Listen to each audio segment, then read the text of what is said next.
Alundra on the PlayStation 1 feels like the console's answer to the Zelda franchise. It's essentially an action RPG that sees the player taking up the role of an elf and embarking on a quest to bring an end to the plans of an evil entity known as Melzas. As mentioned, at first it can seem like Alundra is simply a Zelda clone, but that would be doing the experience a huge disservice, as it offers up a truly engaging and rewarding adventure that not only feels just as good, but in some ways surpasses its clear inspiration. Gameplay is tight and responsive, with all the tools at your disposal, each having their distinct roles and uses throughout the journey. From heavy swords, bombs, to bows and arrows, there are plenty of ways to overcome the several obstacles that block the way forward, but the most rewarding and intricate aspect of the game has to be the many puzzles scattered throughout the environment. They provide a real sense of challenge and accomplishment, not often found in experiences of the same nature. Thanks to its deep story, mechanics and systems, it is really easy to recommend this one.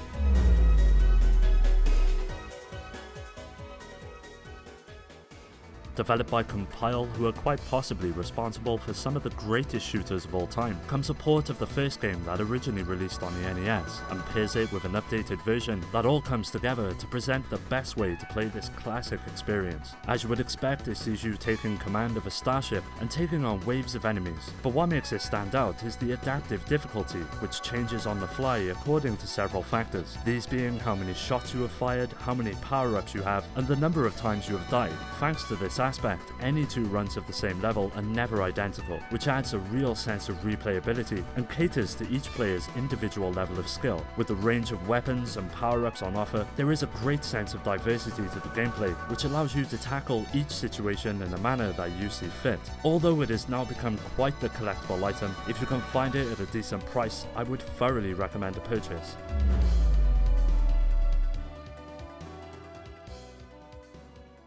Final Resistance is a third-person shooting action adventure that casts players as a man known as Riley, taking place in the near future in a world where aliens have invaded and begun to transform the populace into cyborg warriors. It is Riley's job to bring an end to their plan and bring about change. Now, the narrative won't win any awards, and honestly feels like it is there to just merely facilitate the gameplay. It manages to blend the likes of Siphon Filter and Silent Hill together with a huge mix of shooting, horror, stealth, and puzzles to solve. The player has at their disposal many options in which to take on enemies, may that be the range of projectile weapons, energy swords, and a trusty implant that allows Riley to locate the several aliens littered throughout each environment. For a PS1 game, Final Resistance is really impressive. The range of gameplay options on offer really help the experience stand out, and although it won't be for everyone mainly due to its cliche story, it will still provide hours upon hours of pleasure.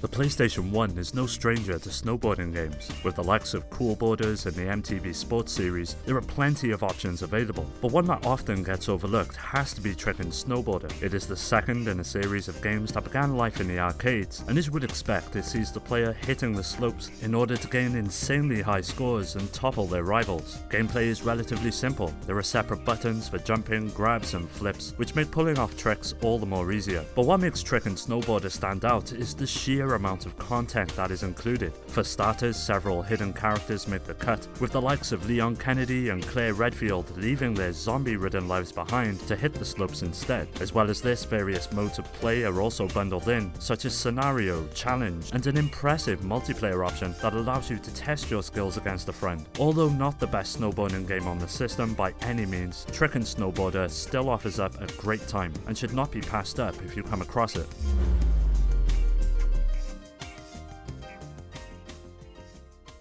In the Hunt has to be one of the better shooters that ever released for the original PlayStation. It sees you taking up command of a submarine and making your way through a generous amount of levels. But what makes the experience truly stand out is the unforgiving nature of the game. All it takes is one well-placed shot from the enemy to totally stop you in your tracks. Thanks to this aspect, In the Hunt soon becomes an incredibly rewarding experience to those that are willing to stick with it and get used to the several mechanics in place. Like many shooters that have released over the years, the highlight of most have to be the boss confrontations, and in no way does In the Hunt disappoint. Each one is meticulously designed both visually and mechanically, which presents some serious challenge to the player. Overall, if you're looking for a challenging and rewarding shooter, In the Hunt will have you covered, and with it now being available on a range of modern consoles, it has never been easier than ever to jump in and try it out for yourself.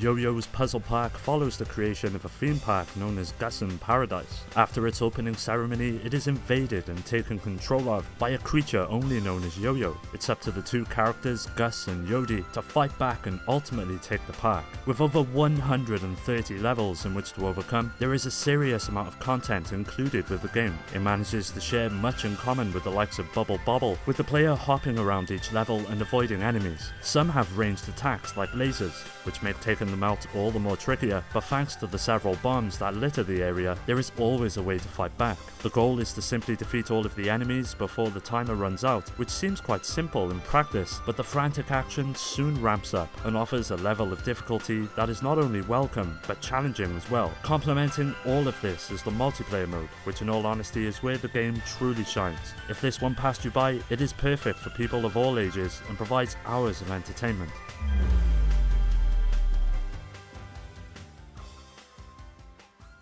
Disruptor has become somewhat of a cult classic over the years, thanks to the tight and responsive gameplay that's presented within the experience. Essentially a first-person shooter, it shares much in common with the likes of Doom, and sees the player granted a wide array of weaponry in which to overcome the hordes of aliens thrown your way. A generous amount of levels comprise the adventure that all naturally escalate in difficulty the further you progress, but it never gets too hard, and in all honesty, this would have been one area that could have used some work. But the frantic minute-to-minute gameplay will keep you coming back and focusing on completing each level that has a percentage tied to it. Thanks to this, a nice amount of replay value is present, especially for those that want to see and do everything the game has to offer. Disruptor is well worth a purchase, and quite simply one of the best in its genre. If you're a fan of Doom, you'll find plenty on offer here to satisfy your appetite.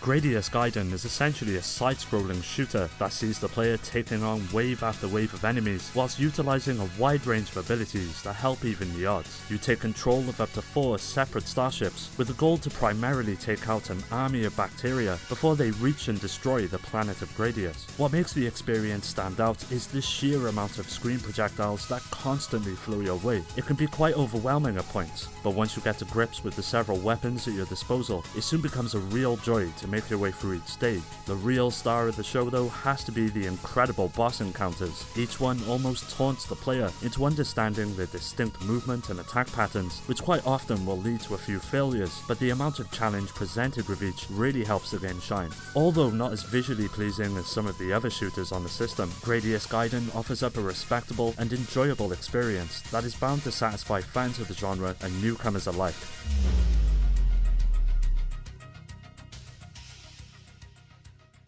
Rapid Reload is a run and gun that sees the player assuming the role of either a young man known as Axel or a woman known as Ruka. Each of them have their own distinct attributes that will help you traverse each level and overcome the onslaught of enemies the experience throws at you. To help even the odds, a whole host of weapons are at your fingertips, ranging from machine guns to pistols, but one aspect that sticks out is the inclusion of a grappling hook that will help you invade incoming dangers as well as access hidden areas. Now the game shares many similarities with the likes of Gunstar Heroes, and in all honesty that is one of the finest run and gunners available, so for fans of it there is plenty here that will feel familiar. But one aspect that manages to set it apart is the unique scoring system that heavily ties into how much damage you deal out. As you take out enemies you collect points. Your damage will slowly ramp up and give you an extra edge in battle, but if you're hit it's back to square one. Rapid Reload really represents some of the finest run and gun action on the system, so if you never got round to it, now is the perfect time to jump in.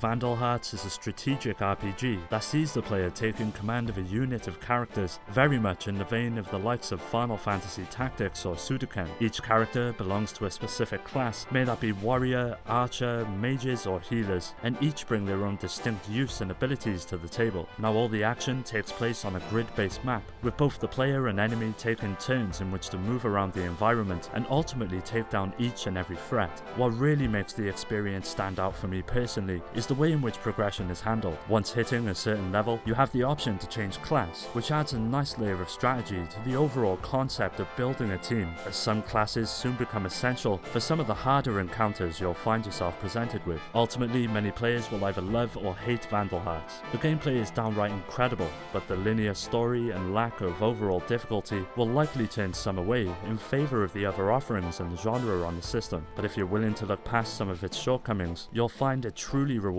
experience waiting for you. Well, that does it for today's video. Make sure to hit subscribe to be notified of videos in the future, and as always, thanks for watching.